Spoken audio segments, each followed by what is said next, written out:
All right. Well, I will go ahead and introduce myself and our guest speaker.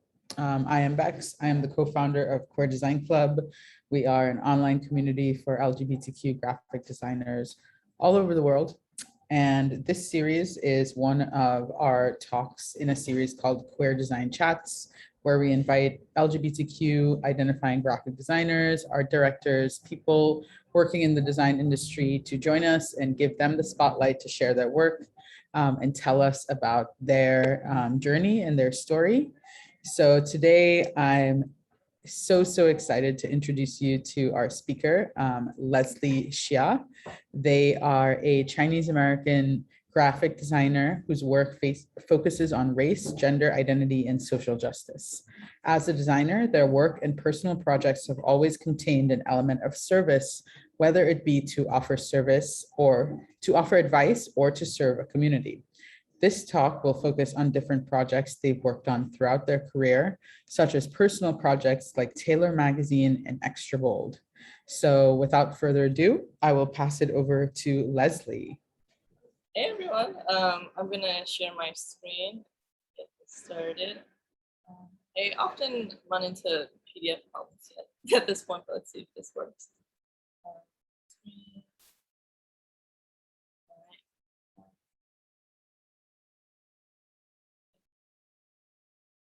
One second. While you get set up, I'll just let everyone know, feel free to drop some questions in the chat during the talk, and we'll try to leave a few minutes at the end to do Q&A, and we can answer any of those questions as well. All right, all yours, Leslie. So I guess to start off, my name is Leslie Xia. I identify with they, them pronouns. I'm going to start off with a little bit of a background for myself. I went to MICA and graduated in 2015. And while I was at MICA, I had the privilege of interning at different men's fashion magazines like Essential Own Magazine and Esquire Magazine. Right after graduation, I started working at Fast Company Magazine, which is like a tech and business magazine for a little bit. And then I transitioned over to Vice News as a web art director on their online website. And then I went over to Men's Health as an associate art director and focused on their print magazine. Currently, I work at Foundry 360, which is an ad agency within Meredith. And we have different like brand projects, but I focus currently primarily on Millie Magazine, which is a money and finance magazine for women. For me, a lot of my work has always been very political. My work focuses on race, gender identity, and social justice often. And for this talk specifically, I wanted to sort of touch on different aspects of design as service. And it could be service journalism, such as like education and entertainment. Service journalism within editorial design has been to like offer advice or to like talk about a specific subject and dive deep into it. There's also service for community as well. I think for me as an activist, like wanting to create work for my community, but there's also an aspect of skill sharing as well as service for community, where you could offer skills, your skills to like to orgs, or to teach people, skills that you already have. The first part that I want to talk about is Taylor Magazine. Whenever I approach service, I ask myself, like, what do I personally want to learn about? How can I use my skills to teach myself about a thing? And from one of my favorite projects that I've worked on is Taylor Magazine, which is a self-directed project that I made during my senior year at MICA. I've always been super into fashion. My whole life I've been super gay. And throughout high school, I guess like I've always experimented in sartorial style, but sometimes like to a fault where like it would just be bad patterns. But a lot of, always experimenting. Growing up, I would read magazines like J14 or M Magazine to try to learn about like what I liked, but at the same time, it was always like super heteronormative. And then later in life, as I picked up magazines like Esquire or GQ, it was like the style was there, the culture was there, but I felt like it was constantly over sexualizing women, and I didn't love that. Um, so then at one point I started when in college I got super into fashion, and I was always seeking out like internships, and had the privilege of interning at Esquire magazine. And then at that point during my senior year, I was like, okay, like I want to make something for myself. Like what would I have wanted to read as a kid, as I was growing up? Like how could I have made something that I would have looked up to? So then that was how Taylor magazine was born. Um, One of the introductions to Taylor, the beginning statement, is expression is revolutionary. You are revolutionary. It is revolutionary to find the spaces in between the masculine and feminine, and then more revolutionary to live in those spaces. So Taylor really was about self-love and acceptance, and just, being queer and being great, being beautiful. Um, my favorite part about this magazine was the collaborative aspect of it. I, during my senior year, like was surrounded by creatives all the time. So like my friends who were photographers, my friends who were illustrators. So I really took it as an opportunity to collaborate with everyone, to come up with different feature stories or front of book sections, and really have everyone contribute a little bit of themselves to this magazine and make this beautiful object. So this is the table of contents, breaking down like all the different parts and pieces of Taylor magazine. One of my favorite pieces is this essay by my friend Cecilia Ira, who wrote about queerness itself. And I remember like sitting down with them during that conversation. And for me at that time, I hadn't identified as non-binary yet, but like hearing from them, like learning from them, it became like, I feel like that itself is an act of service as well, like to teach people about what these things are. Another favorite part of mine was like just like the styling aspect of it, being able to come up with looks and also go out and like shoot with my friends and like just make these like beautiful photos that I still cherish and love now, and it's like I would have loved as a kid as well. And when it comes to more informational service, there were also sections that like sort of broke down sartorial styling. Like this was a styling dictionary that my sister and I collaborated on, where we had like all these different definitions of like men's fashion, but also like we wrote little funny notes in the margins to sort of like jazz it up and make it our own. There was also a suiting guide that I collaborated on with my friend who was an illustrator. And it was like super fun to like break down different like shirt cuffs, like different lapels, and just learning about the anatomy of suiting. And I felt like for me, this was like pivotal for me when it came to fashion too. We also had a lot of different lifestyle aspects of it as well. I had a friend who had a food blog at the time, and I was like, hey, like, do you want to do the food section of the magazine? And she was like, oh yeah, hell yeah. And like, because she was already a food blogger, she had so many photo assets ready. So like we collaborated on this piece together. And then I had a friend who was a bartender, and I was like, hey, do you want to do the drink section? And we came up with some like fun recipes and just like had this little drinking guide. It also became a really fun opportunity to like reach out to different people to profile as well. This is my friend Aquafina. I like went to one of their shows and it's like, hey, like let me interview you and photograph you. And like I had a feature story on this one street artist named Kashink, whose work I always really loved because of how bold and graphic it was, and I had the opportunity to like meet them and interview them as well. And then outside of that too, like there were also opportunities to do like very news oriented pieces. This one was a story on this one nonprofit organization in Baltimore called Suited to Succeed that offered different suits for women who were looking to interview for jobs or folks who were unhoused. They offered this service that allowed people to transition into the workplace, and it wasn't just like giving them a suit. It was like, here's a whole ass wardrobe for you, so that way you can interview and have access. And I guess when after finishing Taylor, it really opened up doors for me also because I like being at Micah, having access to so many professors who work within the industry itself. Right after graduating, I was able to use my magazine as a way to connect to different creative directors and whatnot. And after my first two jobs, I transitioned over to men's health, and I wanted to talk about men's health as a way to sort of show like how that service editorial journalism was a running thread through like more stories about like food, drinks, and just like how fun editorial design can be when it comes to like talking and teaching about a thing. So these are just like examples of some of the work that I did at Men's Health that I really like still love.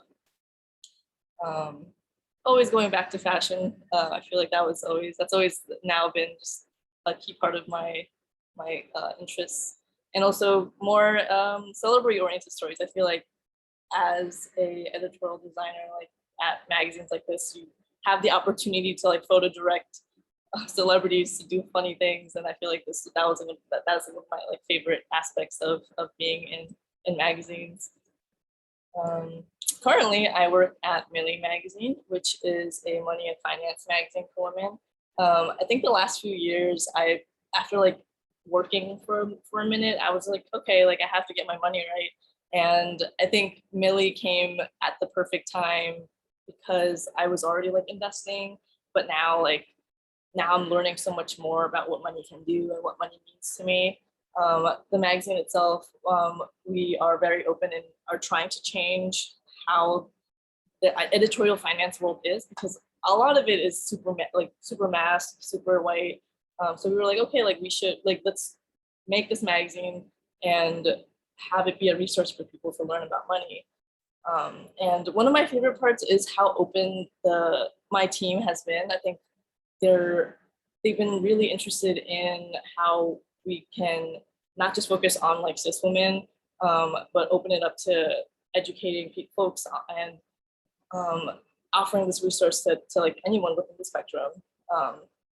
And here are just examples of different stories that we have. Like this one's about salaries, socially responsible investing, sustainability in fashion, and then also like using illustration to do funny, weird stories. Like this one is about like how couples might sneak around each other about money.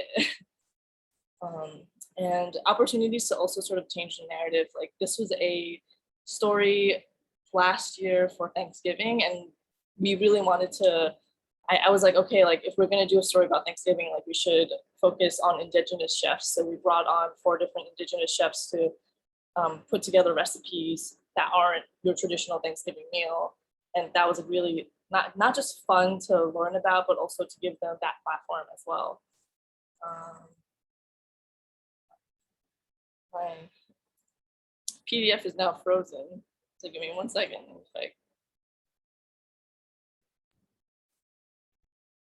Is it clicking back and forth, or is it still frozen on this one screen for everyone? No, it's frozen on this page, but maybe stop screen sharing and try again. Oh, there we go.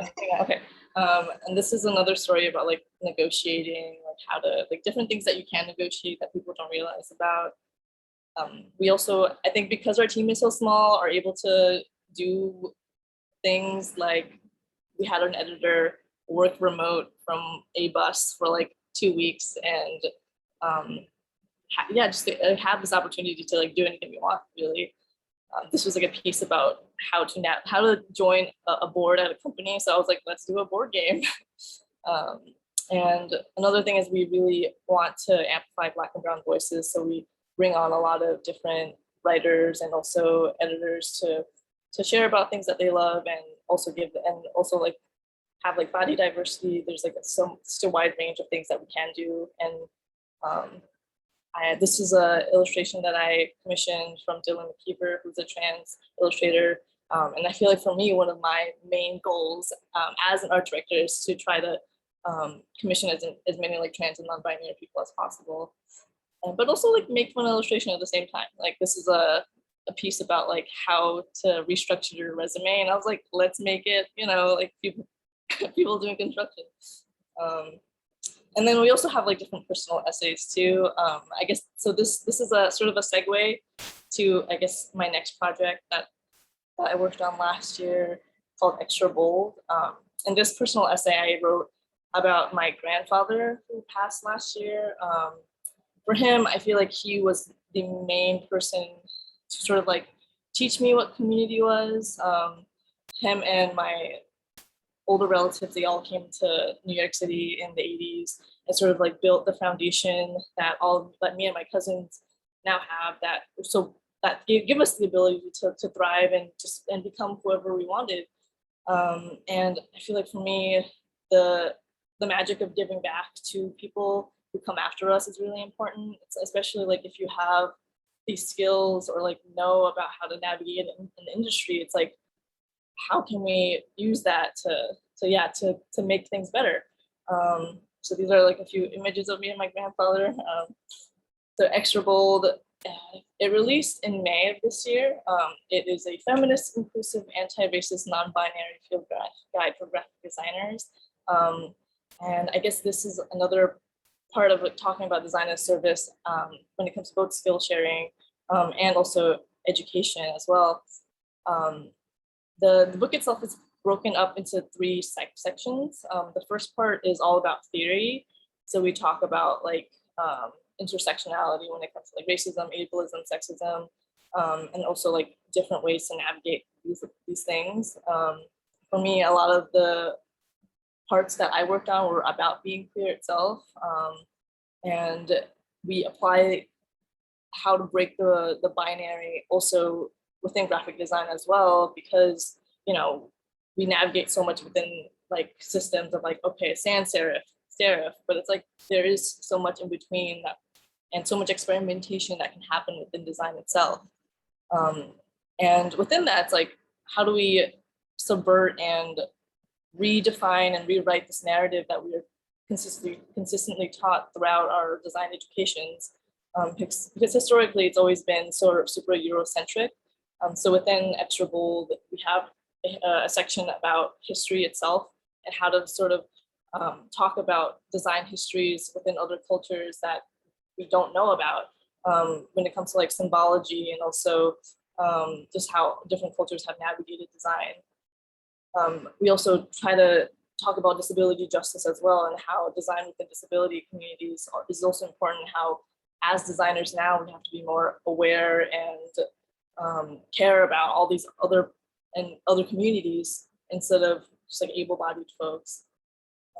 And then the third section is the work section, and this part I personally love the most, because I think when it came to creating this book, it was a lot of like, okay, what are questions that I had when I first entered my career? Like I was so lost, I think, a lot of times, like when it came to things like salary or like talking about my pronouns. And I felt like this piece was the most significant and is the most helpful to young designers who are still starting out. So like one of the parts written by Ellen is about like salary disparity and like how it's like we have to fight for equal pay. One of the pieces that I worked on was about coming out at work. I feel like this was something that I struggled with when I first started out in my career, like not knowing how to tell people that I identify with they them pronouns. And I think for me, like as I was figuring it out, I was like, okay, I started writing like emails to coworkers at the time. And after learning how to navigate it, I was like, okay, this is something that I can write about and include in this book. And like I feel like ever since like doing this piece, like I feel so comfortable whenever I meet a new coworker. I'm like, hi, like, yeah, my name is Leslie. I identify with they them pronouns. But I think, of course, like this isn't super easy either. And within the book, I talk about like, okay, here are ways to feel safe about it, or like tips for it. Because a part of it is also like where you are too. Like there's this diagram here about like showing Florida, you know, it's both red and blue. So it's like, if you live in a community that is super red, like it's gonna be hard. So it's like, how do you assess your workplace in general? Like, do you have older folks? Because that could be something that plays into it. But like, if you feel like you are comfortable, like what are the ways that can help you? I mean, I think ideally within corporate environments now, it's super hard, especially if like HR. I feel like it's on HR now to sort of educate people.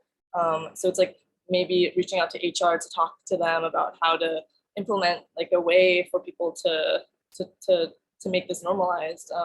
But I think an easy way to start is to use your pronouns like within your like Twitter bios or like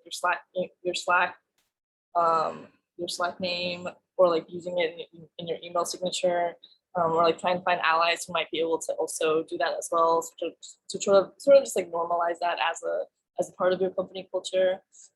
If y'all have any questions about this, like I'm also super willing to talk about it too.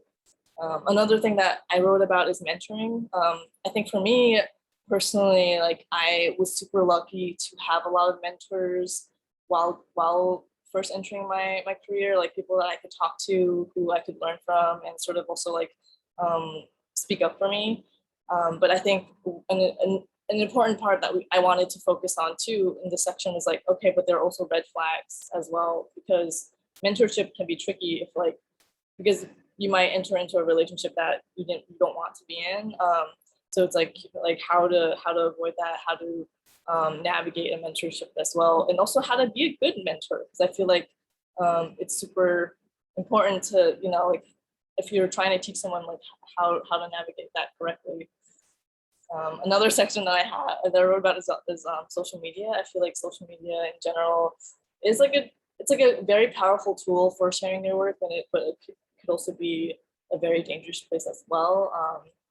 And I think that especially as young designers, and also just like people who are very public too, it's really important to sort of like be aware of your social media presence and like what you are projecting, and also like how you're sort of navigating that space. So I sort of like had these questions for like how to avoid conflict, I guess, and also like making sure you stay in your lane. And another part, so this is I guess the design as service activism component. I write a lot about, I feel like for me, I do a lot of community-based projects that are activist oriented. And within the book, I write specifically about Say Their Name, which is a project that I led right out of school. When it comes to activism, I think there are like many components that you have to consider before you like enter into it too.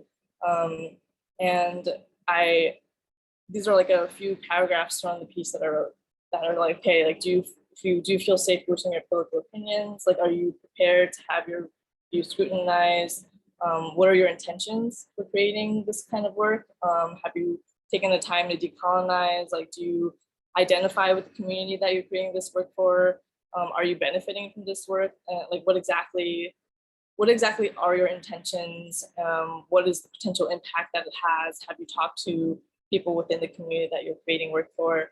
And I also quote Adrienne Marie Brown here as well. And it's like, how are we using our skills and resources for the better? Like, imagine an equitable and just future. How are you creating design for change? And Say Their Name, it first started off not as a project. It was when I was at MICA in 2015, Freddie Gray was brutally murdered by the police, and Baltimore City, the school, like at MICA, it was really, I guess, interesting to see the community come together. Like, people attended protests. MICA administration allowed students to like skip class to be a part of the uprising. And during our graduation, we were like, okay, we want to not center it on us, but to focus things back onto the Black Lives Matter movement. And this was like a patch that I had lettered, and it was distributed across all of MICA administration and the MICA student body. And it was like it was powerful to see, I guess, that the fact that like our school is willing to make it about the Black Lives Matter movement rather than like to sort of show that like Micah was in solidarity with the city of Baltimore. And then later on, after graduation in 2015, seeing the brutal murders of Alton Sterling and Philando Castile, it sort of reignited this, I guess, this need to continue making work to say her name, say his name offline and into public space. I think seeing protests, we were like, okay, how can we continue to remember these people? And in the beginning of this project, thinking a lot about the purpose, intention, and impact as well.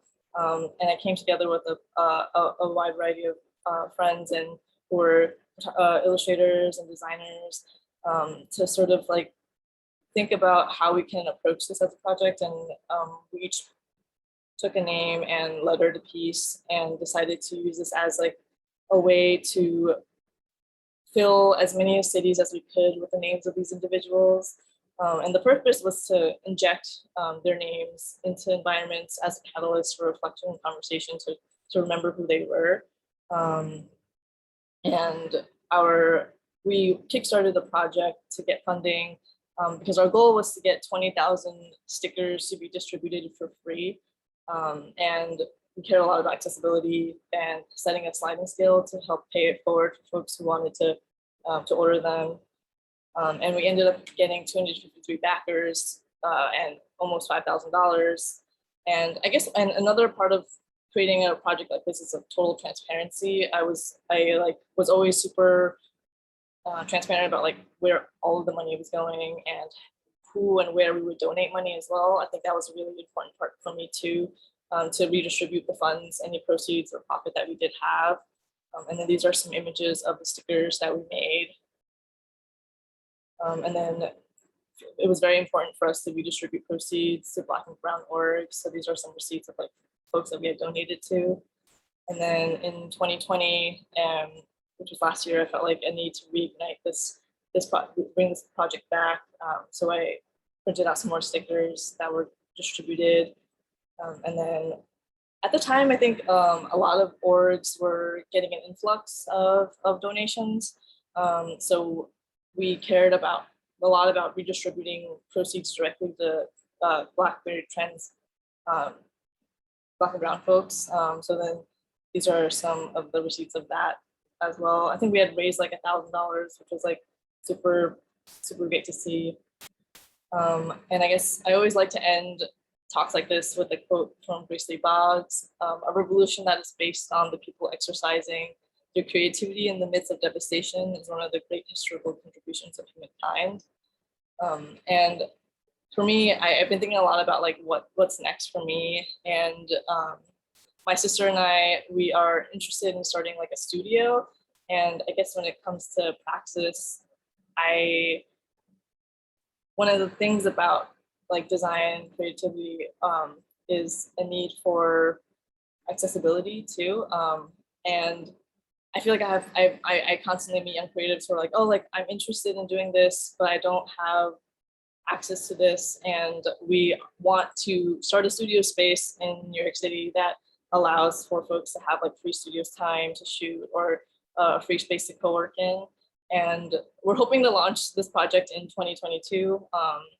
And if any of y'all are in New York City and want to have access to free equipment or a free space to shoot in, look out for us. We hopefully we'll be able to launch. Ideally, I think within a few years, we want to be able to start sort of an agency or just like a small media company that allows for us to work with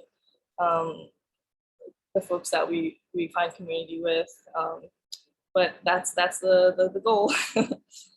If y'all have any questions or want to talk more, I am super accessible. You can find me at theleslieXia@gmail.com. You can also DM me on Instagram or Twitter. I'm like always open to talk. Thank you. Yeah. I talk really fast, so I don't know how. Okay, half an hour. All right. You're great. That was awesome. Thank you so much for sharing with us. I'm going to open it up to the floor, see if anyone has questions. Feel free to like write in the chat or unmute, and you can talk through your question. I have one for you, Leslie. I mean, you, your work has always been so empowering. Like, where do you find that inspiration to kind of continue that work? Oh, I mean, I think it takes time. I think for me, it's like, it, I guess it's like what bothers me, or like what I see, I feel like needs to be changed. Like, I think it's like the idea for the studio was because I would be in conversation with folks and they'd be like, oh yeah, like it sucks. Like I didn't go to art school, but I want to shoot photography, but it's too expensive. So I feel like for me and my sister, we're like, yeah, that does suck. Like let's help do something about it. Like with Taylor, it was like I never had this resource as a kid. Let me make it. I think for me, it goes back to that one question. It's like, what do I want to learn about? What do I want to do? What can I do to help? What can I, I think, and then that one Adrienne Marie Brown quote, it's like, what does an equitable future look like? Like, how can we use design to change the world? That's incredible. And I mean, yeah, I can definitely relate to that. That's a little bit of how Core Design Club started, is we didn't have a community for LGBTQ graphic designers. And then we created it for ourselves. So yeah, if y'all want to collaborate in the future, like do workshops or something like in person. Absolutely. If this studio kicks off, then we can definitely like have meeting space here. Like yes, I feel like Skillshare or like collaborate, brainstorm, co-work, like so many possibilities.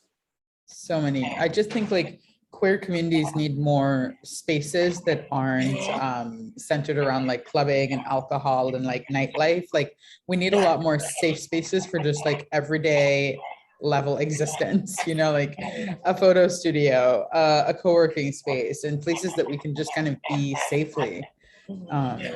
So yeah, let's check in on the chat. So Esther says, when you mention considering your intentions before starting something, what are the questions you ask yourself before deciding it makes sense for you to move forward with the project? I guess like,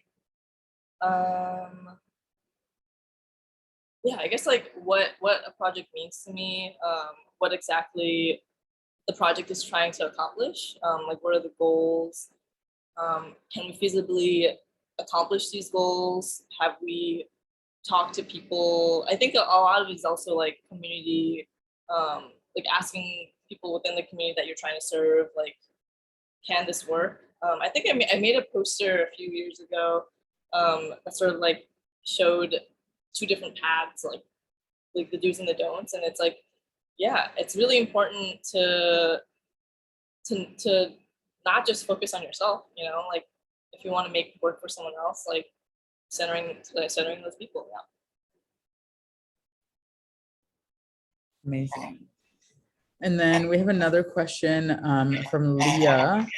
Leah says, have you been on any podcasts that we can check out? Yeah, I've been on a few.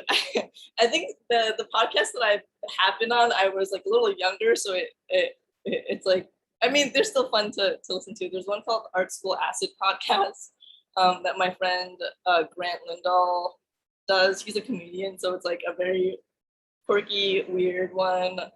There's another one, I forget the name of. I forget, but if you email me, I can send you a list of the podcasts where I just spew random words. Leah also says, I think it would be awesome to hear you on The End of the World. They're doing interviews with siblings. I don't know of The End of the World. Neither do I. Adrienne and Autumn Brown. Have to check that out. I'll put that on my list. Oh yeah, my ex-partner used to listen to that podcast. I have heard it a few times. Don't really remember a lot of it, but I feel like, yeah, the two of them are great. I feel like they're always so chill and like so thoughtful about everything. So it's like I wanna also embody that mindset. Who they are. I've never heard it, but I will definitely have to check it out. I'm gonna write that one down. Amazing. Any other questions from the community? Oh, we have another one. Find the So balance. how do you find, this one is from Riss. How do you find the balance between working full-time, design as service on a day job, and service for the community slash activism? For example, conflicting ideals from designing for a corporation versus trying to decolonize design. Yeah, it's hard. I think, yeah, work-life balance in general is already hard enough. Trying to find balance between working full-time and also pursuing personal projects is difficult. I think for me, it's having a willingness to sort of like pursue these things like on your weekends or like after work, and it can be hard. I think for me, like it is pretty. I feel like I only pursue outside projects like a few times a year. Like I cannot do it full time. I think currently, like I'm really lucky because the magazine that I work for, they're willing to amplify like queer and trans and non-binary voices, and I feel like I can incorporate these parts of me into this magazine, which has been great. But yeah, it's hard. I think when I worked on Extra Bold, like I had to sacrifice my weekends to write pieces. Whenever I have to do like a freelance job for like a magazine, like I creative directed Bitch magazine this year, and it was so hard. It's like there's like the corporate magazine that I work for, and then this like independent queer feminist magazine that I love, that I want to creative direct, but like having to put in extra hours every week to do that. I think it's, yeah, a part of it is a lot about sacrifice, but also it's like, um, creating, it's like worth it, like when you're making work for like an org or for yourself or for a community that you care about. What an amazing answer. That was so good. Okay, we have another one. Thank you so much for this talk. You mentioned that Millie fits with an interest you already had in investing. Do you find yourself gravitating towards projects where you can learn more about something new or learn more about a particular interest that you have? I mean, a little bit of both. Yeah, I mean, it's good to challenge yourself, but also like if there are interests that you like, yeah, working for a company where you learn about something that you already love is also fun too. Yeah, I think, yeah, but I think whatever comes my way that I love, like, yeah, I'm down. Amazing. Leah says, wanted to ask the same question as Riz. Riz says, thanks for the answer. I'm struggling with this myself as I work in design and tech, but try to do community design on the side. Definitely feel that. Even as the Queer Design Club founder, it's something that I feel hard for. Awesome. Does anyone else have questions? And my email's open. My DMs are open if y'all ever, have additional questions after this as well. Awesome. Well, thank you so much, Leslie, for doing this talk. It was so beautiful. It was enlightening. It's so great to hear about your work and the way that you really dedicate yourself to giving back to the community and making spaces where there were none before. And that's something that we are very aligned with at Queer Design Club. So thank you. For everyone else, this talk will be up on YouTube within the next couple of days, so you can always check it out. Go back and reference any of the links that Leslie talked about. And definitely purchase Leslie's book, Extra Bold. You can buy it at any number of like indie-based bookstores online. I'm not going to mention the A word because we don't want to support that place, but we'll see. Indie-based bookstores, let's aim for those. But yeah, thank you everyone. Wishing you all a great weekend, and we'll talk to you soon. See you guys, thank you. Awesome. I'm going to hit stop recording.